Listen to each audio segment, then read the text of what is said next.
하나님 말씀 마태복음 11장입니다.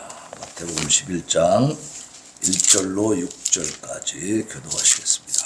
마태복음 11장 1절로 6절까지.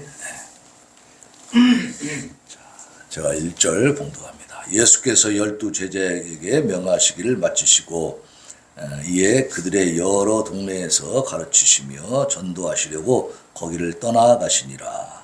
요한이 어디서 그리스도께서 하신 일을 듣고 제자들을 보내어 예수께 여짜오되 오실 그이가 당신이오니이까 우리가 다른 일을 기다리오리이까.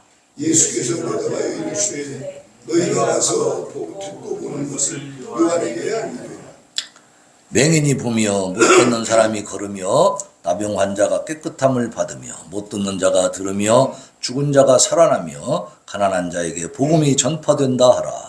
누구든지 나를 만나 실족하지 아니하는 자는 복이 있도다 하시니라. 아멘. 6절 같이 다시 한번 봉독하겠습니다. 시작. 누구든지 나로 말미암아 실족하지 아니하는 자는 복이 있도다 하시니라. 아멘. 시간에 내 생각과 달라 의혹이 일어날 때라는 제목으로 우리 신충만 목사님 말씀 들어주시겠습니다. 만원에 받으시기 바랍니다.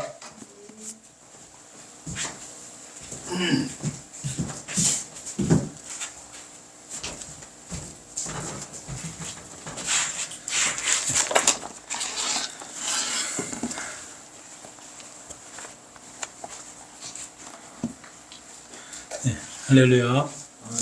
반갑습니다. 여러 본문에 보면 1절에 예수님께서 12 제자에게 명하시기를 마치시고 이렇게 말씀하고 있습니다.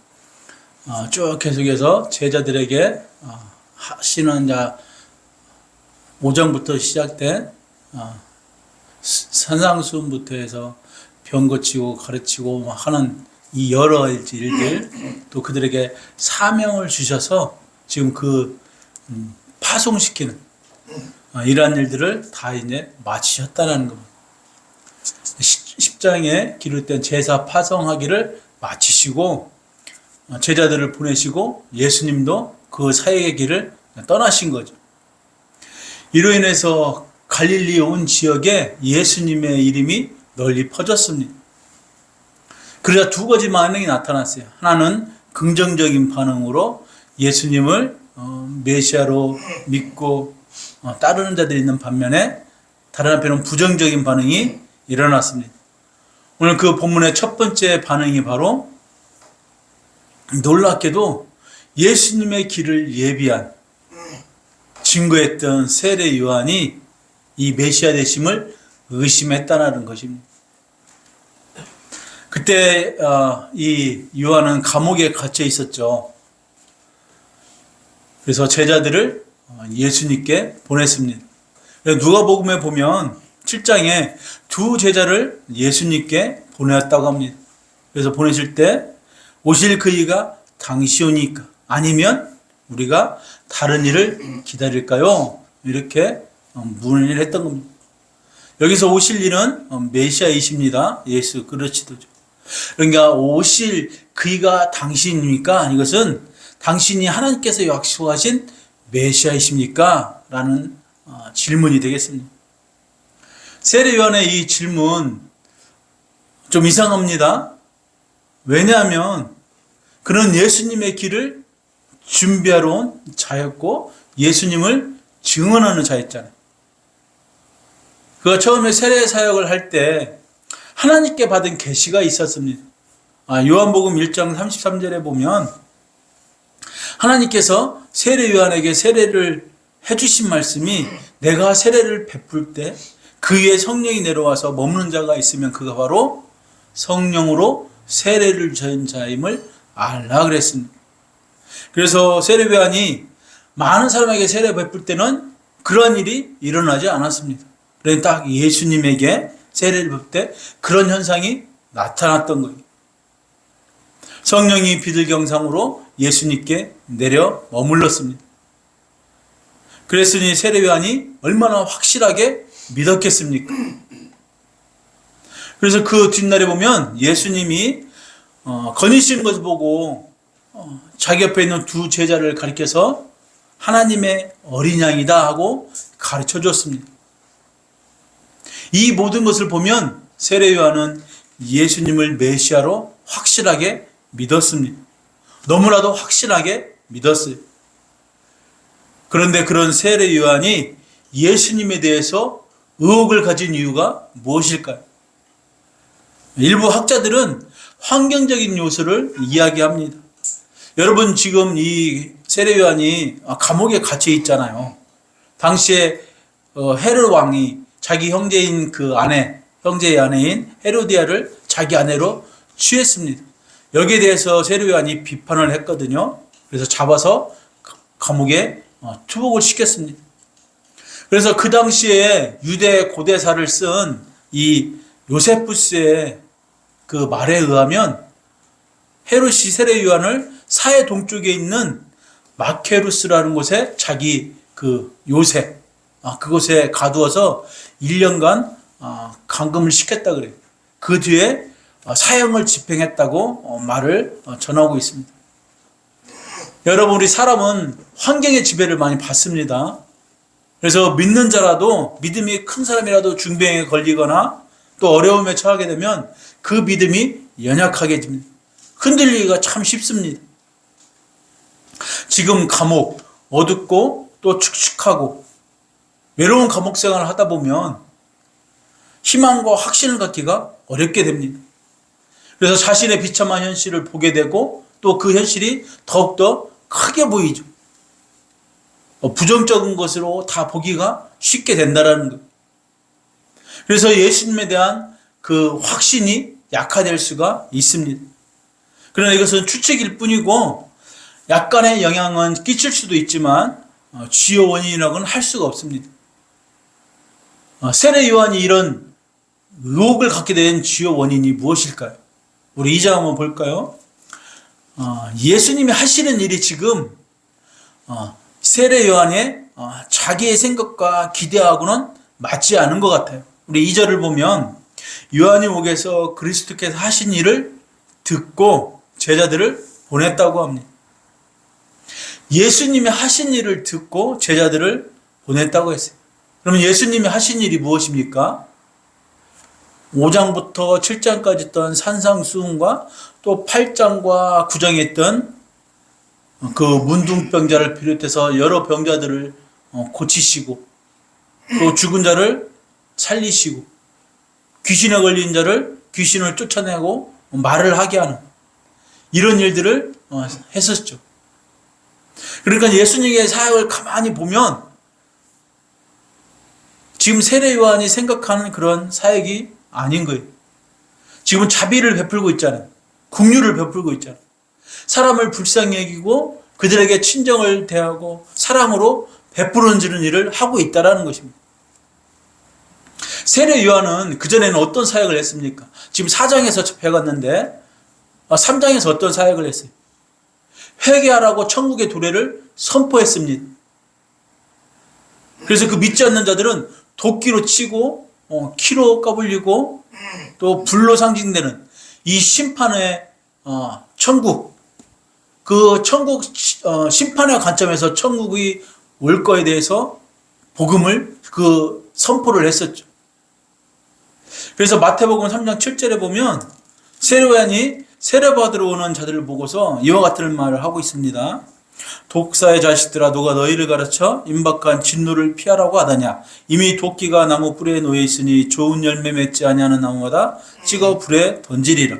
내 뒤에 오시는 이는 손에 키를 들고 자기의 타작마다를 깨끗하게 하시고 알곡은 곳간에 넣고 쭉저기는 꺼지지 않는 불에 태우시리라. 이런 선포를 했습니다. 그가 전한 말을, 이 말씀은 얼마나 무섭게 느껴집니까? 세례 요한은 지금 임박한 진노, 그 심판의 메시지를 선포했던 거예요. 그러므로 세례 요한은 자기에 오시는 메시아는 그 심판 사역을 하실 거라고 기대하고 있었던 것입니다. 로마 제국의 강력한 물에게 맞서고 유대의 부패한 정치들 또 종교 지도자들의 적폐를 청산하고 죄인과 악인들을 철저하게 심판하시고, 세례 요한 자기처럼 그냥 그 비판 한번 했다고 목에 갇힌 자들, 그런 자들을 풀어주는 이런 일을 하실 줄 알았던 거죠. 그런데 예수님은 요한의 기대하고는 전혀 달랐습니다. 심판은커녕 아주 하찮은 사람들, 관심을 두지 않는 사람들에게 찾아가셔서 하나님 나라의 복음을, 그 말씀을 선포하고 천국 백성의 사역을 알려주고 병을 고쳐주고 이런 일들을 하시니까 요한의 자기 생각과는 전혀 다른 일들을 하고 계시는 거죠. 이래 인해서 요한은 메시아 되심에서 의혹을 가졌던 것입니다. 알고 보면 세례 요한도 예수님이 어떤 분이신지, 메시아가 어떤 분인지를 정확하게 모르고 있었던 거예요. 하나님의 뜻이 무엇인지를 충분히 이해하지 못했던 것 같습니다. 자기 편견, 자기 생각, 거기에 사로잡혀서 예수님에 대해서 의혹을 가졌던 것입니다. 우리 그리스도인들도 예수님이 선포하신 이 평화에 대해서, 자유에 대해서 혼동하지 않습니까? 우리가 자유는 싸울 만한 가치가 있다고 많이 배우잖아요. 그 자유가 있기 때문에 오늘날 우리가 이렇게 아무 어느 곳에나 복음을 전파하고 찬양을 하고 해도 잡혀가지 않고 어디 구속되지 않고 이런 상황 가운데 있습니다. 하지만 예수님은 그렇게 생각하지 않으셨어요. 예수님은 이스라엘이 지금 로마로부터 그 자유를 쟁취하기 위해서 싸운 그 유대인 어떤 저항운동에 합류할 수 있었지만 예수님은 그렇게 하지 않았습니다.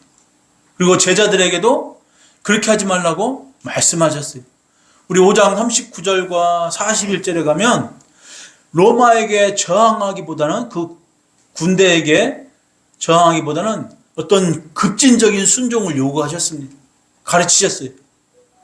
어떤 말씀이 나옵니까? 그 군인이 내 오른쪽 뺨을 때리면 다른 뺨도 갖다 대라고 합니다.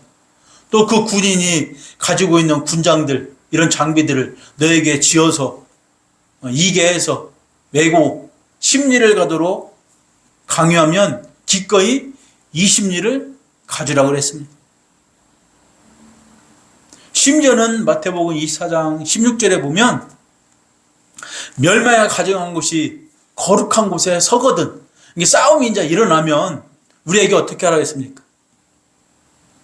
싸움이 시작되면 산으로 도망가라 그랬어요. 그래서 예수님의 제자는 세상이라는 그 단어의 뜻을 분명히 알고 있었습니다. 지금 그 평화라는 것이 그 성벽에 다 기록이 되어 있죠.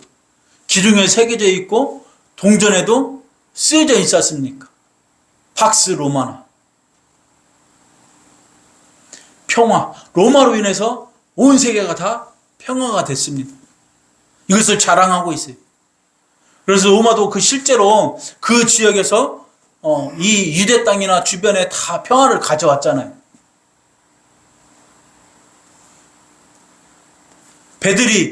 처음으로 배들이 그 해적을 두려워하지 않았던 그 사건, 그 지중해를 마음대로 향해할 수 있었습니다.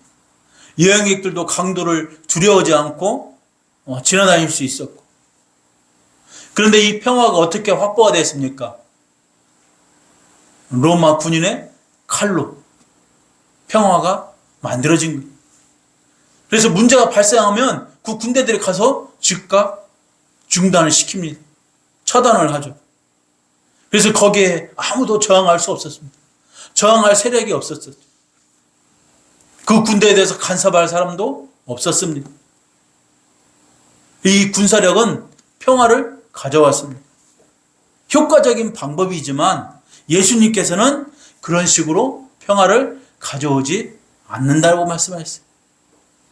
바울도 로마서 12장 18절에 보면 할 수 있거든 너희는 모든 사람과 더불어 화목하라 그랬습니다. 할 수 있거든. 지금 우리는 이 세계가 어느 힘에 이 평화가 유지되고 있습니까? 팍스 아메리카노. 미국에 의해서 이 평화가 유지되고 있잖아요. 그들의 군대력에 의해서. 그런데 그것과 우리 기독교하고는 이 가치, 방법을 혼용해서는 안 된다는 거예요. 우리 크리스천들이 기도하다가 밖에 나가서 투쟁들을 많이 하잖아요. 근데 우리 80년대 운동권들이 했던 그거와 같은 방식으로 천국 백성이라 하는 자들이 나가서 똑같이 하면 우리 예수님이 기뻐하실까요? 또 폭탄 옆에다가 성경 구절들도 막 써서 미사일 날리고 이런 상황 가운데 있습니다. 우리 상황에서 우리는 예수님이라면 어떻게 하셨을까?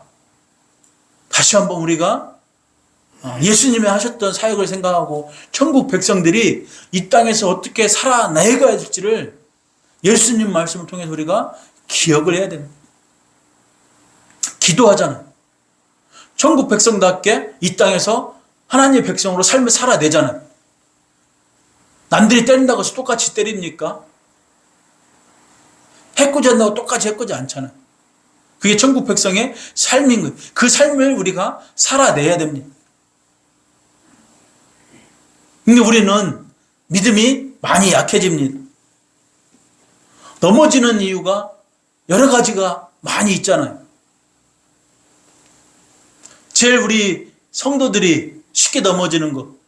믿는 자 한 사람이 그 가족을 위해서 얼마나 새벽에 나가서 기도하고 시간 날 때마다 기도하는데 몇십 년을 했어도 남편도 하나 변화되지 않고 가족도 변화되지 않고 그 가정에 우환이 끊이지 않고 병이 계속 생기고 복이라고 생각할 만한 것이 하나도 없으면 어떻게 됩니까? 믿음에서 떨어지잖아요. 교회를 떠나가 버립니다. 예수 믿어서 잘된 것이 하나도 없다라는 거예요. 우리가 잘되기 위해서 예수 믿는 거 아니잖아요. 근데 우리는 그런 식으로 우리 삶 속에서 어려움이 생기거나 내가 기대한 대로 풀어지지 않으면 쉽게 하나님을 버립니다. 그래서 우리가 기억할 것이 있습니다. 하나는 두 가지인데 하나는 우리 하나님은 선하시다라는 거예요. 하나님은 선하신 하나님입니다. 예수 그리스도의 피로 말미암아서 우리 구원받은 우리 성도들을 예수님을 믿어서 하나님의 자녀된 성도들에게 하나님께서는 악을 행치 않으신다라는 거예요. 우리를 악의 구렁텅이로 넣지 않으신다는 거예요. 저주하지 않으신다라는 거예요. 병들게 하지 않으신다라는 거예요. 그래서 성경에도 로마서 8장 28절에 보면 하반절에 모든 것이 합력하여 선을 이룬다고 하고 있습니다. 또 하나 하나님의 생각은 우리의 생각과는 다르다는 것입니다. 그래서 이사야 55장에 보면 우리 한번 8절 9절에 보면 내 생각은 너희 생각과 다르며 내 길은 너희 길과 다르다. 하늘이 땅보다 높음 같이 내 길은 너희 길보다 높고 내 생각은 너희 생각보다 높다라고 말씀하고 계십니다. 그러므로 하나님과 하나님이 하시는 일을 생각할 때 내 경험, 내 판단, 내 지식, 내 선입견 이런 것을 다 내려놔야 된다는 거예요. 내가 신고 있는 신 그런 것들을 다 벗어버려야 됩니다. 그리고 하나님을 바라봐야 되는 거예요. 그래야 믿어지는 것입니다. 우리가 예수님 복음 전하면 처녀에 잉태했다는 것을 이 믿지 않는 자들이 그것을 넘어가지 못해서 예수를 하나님으로 믿지를 못하는 많은 일들이 있잖아요. 복음의 걸림돌이 그들에게는 생각지 않는 거, 이해되지 않는 거, 그걸로 인해서 하나님을 믿기가 어렵다고 합니다. 지금 세례 요한이 자기의 생각과 했던 사역과 예수님이 하신 사역이 맞지 않기 때문에 이런 일이 벌어졌죠. 그래서 오실 그 이가 당신입니까? 아니면 다른 사람을 기다려야 합니까? 이렇게 질문했던. 근데 예수님은 뭐라고 하십니까? 4절에 보면 거기서 너희가 보고 들은 것 이것을 세례 요한에게 말해주라고 하잖아요. 너희가 가서 듣고 보는 것을 요한에게 알리라. 근데 보고 들은 것은 무엇일까요? 5절 말씀에 있습니다. 우리 같이 한번 읽겠습니다. 시작. 걷는 사람이 걸으며 나병한 자가 깨끗함을 받으며 못 듣는 자가 들으며 죽은 자가 살아나며 가난한 자에게 복음이 전파된다 하라. 아멘. 오실 그 이가 당신입니까? 그러면 예수님이 아니다, 그렇다, 맞다, 아니면 다른 사람을 기다려라, 내가 아니다, 이런 말씀을 해야 되는데 그 답변을 하시지 않고 5절에 나온 말씀을 하신 거예요. 5절에 나오는 말씀은 이사야 예언자가 선포한 예언이지 않습니까? 메시아가 나타나면 이런 일들이 일어날 거라는 거예요. 그래서 이사야 35장 5절과 6절에 보면 이와 같습니다. 그때 맹인의 눈이 밝을 것이며 못 듣는 사람의 귀가 열릴 것이며 그때 저는 자는 사슴같이 뛸 것이며 말 못하는 자의 혀는 노래하느니 이는 광야에서 물이 솟겠고 사막에서 시내가 흐를 것임이라.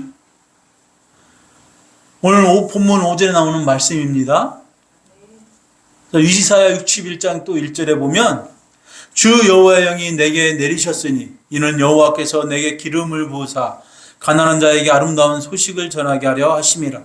나를 보내사 마음이 상한 자를 고치며 포로된 자에게 자유를 갇힌 자에게 노임을 선포하며. 아멘. 이 말씀 가난한 자에게 복음을 전하게 하려 하심이라고 했습니다. 여러분 예수님이 행하신 일을 한번 보십시오.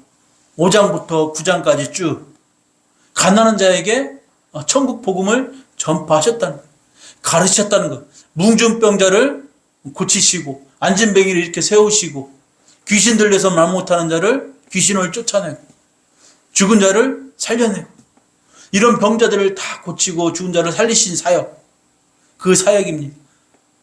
그러면 예수님이 누구라는 겁니까? 메시아라는 겁니다. 선지자 이사야가 예언한 메시아라는 겁니다.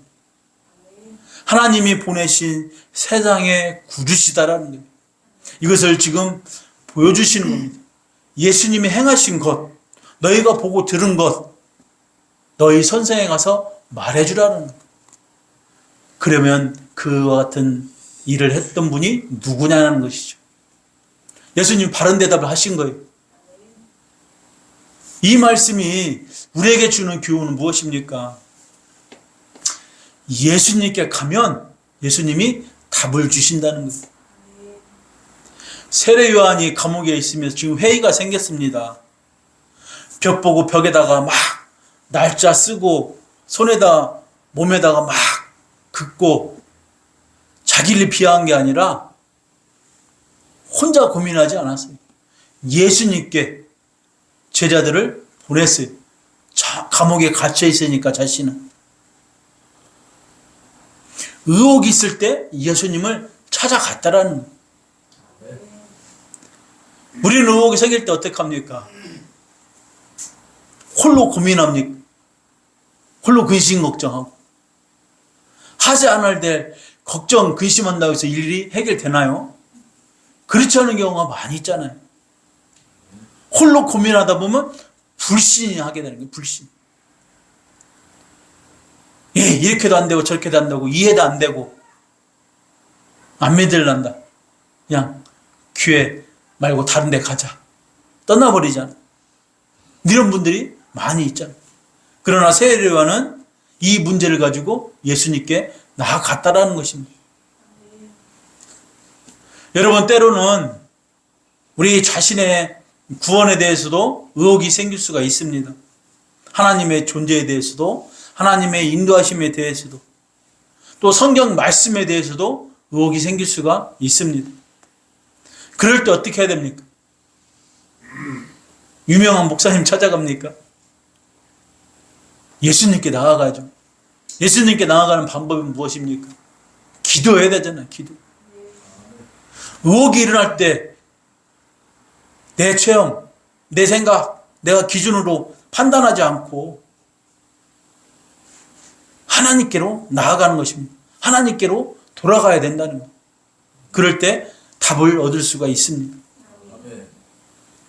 기도할 때 주님께서 만나 주시고 믿음 주시고 깨달음을 주셔서 답을 내주시는 거예요. 우리 6절 말씀 같이 한번 읽겠습니다. 시작. 6절 말씀. 누구든지 내가 말미암아 실족하지 아니하는 자는 복이 있도다 하십니다. 아멘.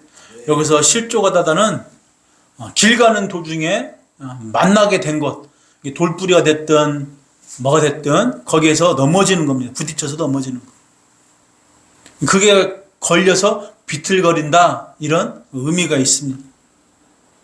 성경에 비춰보면 배교하거나 의심하는 것, 또 낙심하는 것, 이런 이제 의미가 있는 거죠.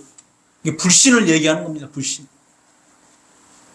우리 사람들은 먼저 믿은 성도들에 의해서 많이 불신이 생기잖아요. 실족하는 경우가 얼마나 많습니까? 우리의 신앙생활이 교회 안에서만 하는 신앙. 내가 살아가는 직장의 공동체에서는 저 사람이 진짜 믿는 사람인 줄을 모르는 사람들이 얼마나 많이 있습니까? 특히 우리 믿는 자가 하는 교회 중직자나 또 우리 목사님들, 저 사람이 목사였어? 그 행동과 언행을 보고 실족하는 자들이 얼마나 많이 있습니까? 그렇게 해서 예수 안 믿고 믿음의 자리를 떠나고 실족하는 사람이 불쑥이죠. 그래서 우리가 성도가, 천국 백성이 언행을 조심해야 되는 거예요. 말과 행동이 다르면 세상 사람들보다 더 못한 취급을 받습니다. 그래서 우리가 절제하고 교만하지 않도록 우리 그리스도인으로서 다른 사람들을 실족하게 하면 안 되잖아요. 그런 저와 여러분이 되시길 바랍니다. 우리가 예수님으로 인해서, 성령으로 인해서, 또 이 성경 때문에 실족해 되는 일이 많이 있어요. 세례 요한도 그렇지 않습니까? 예수님이 행하신 일을 보고 지금 실족을 하게 되는 거예요. 이런 상황 가운데 있습니다. 그러니까 예수님께서 나로 인해서 실족하지 않는 자는 복이 있다고 말씀하시는 거예요. 예수님의 죽음, 예수님의 그 죽음 때문에 실족하게 된 자들이 많이 있습니다. 예수님의 부활도 이성으로 이해되지 않기 때문에 실족하는 사람들이 많이 있죠. 하나님의 일은 우리 인간의 생각으로는 이해할 수 있는 일이 없습니다. 우리가 이해하면 하나님이 신이 아니시죠. 인간이 이해하는 일을 하신다면 뭐 신이겠습니까? 우리가 이해할 수 없는 일이잖아요. 그래서 이해를 하려면 믿어야 되는 거예요. 믿어야 이해가 되죠.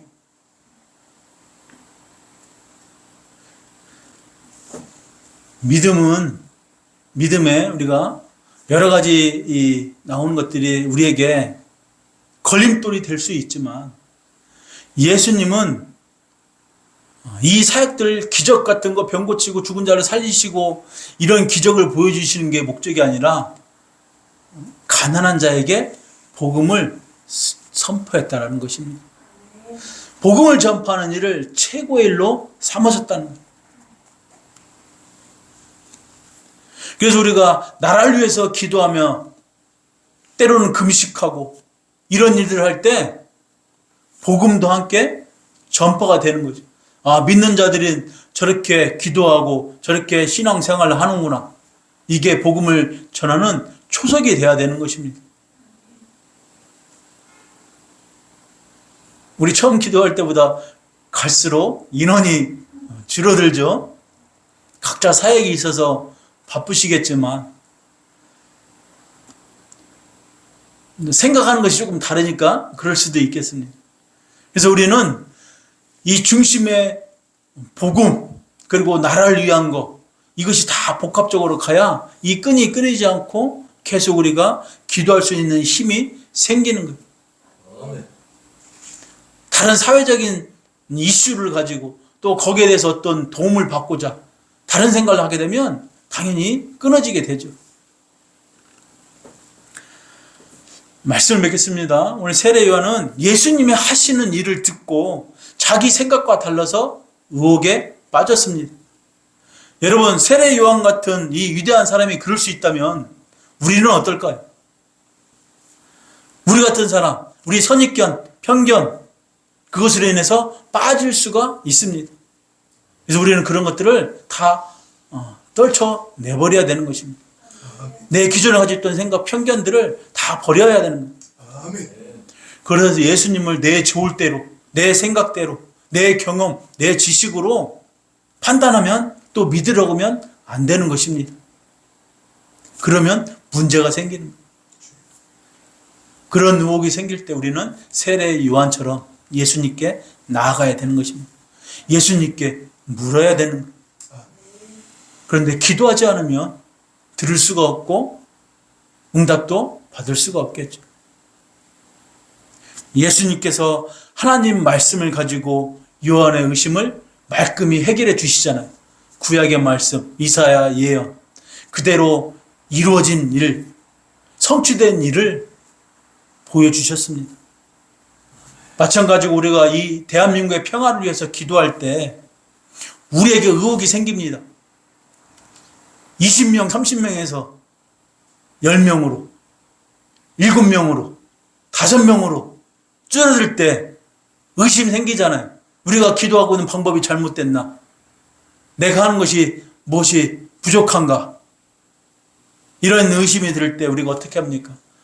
주님께 나가는, 더 기도하는 건 일밖에 없습니다. 다른 사람을 의지하는 게 아니라 우리 주님을 더 의지하고 주님을 붙잡고 나가는 일밖에 없어요. 말씀으로 나가야 되는 것입니다.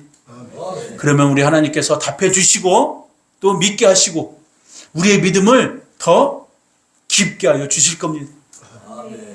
그럼 우리 기도하는 그런 모임이 되시기를 다시 한번 축복합니다.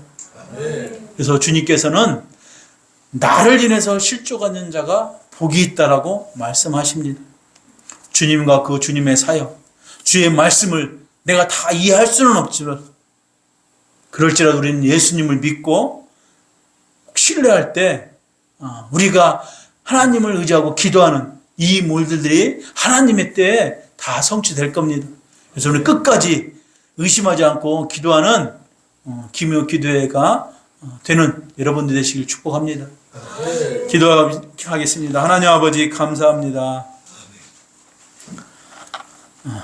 우리의 생각으로 우리의 믿음이 흔들릴 때 많은 의혹이 들을 때 우리 주님께 나오길 원합니다.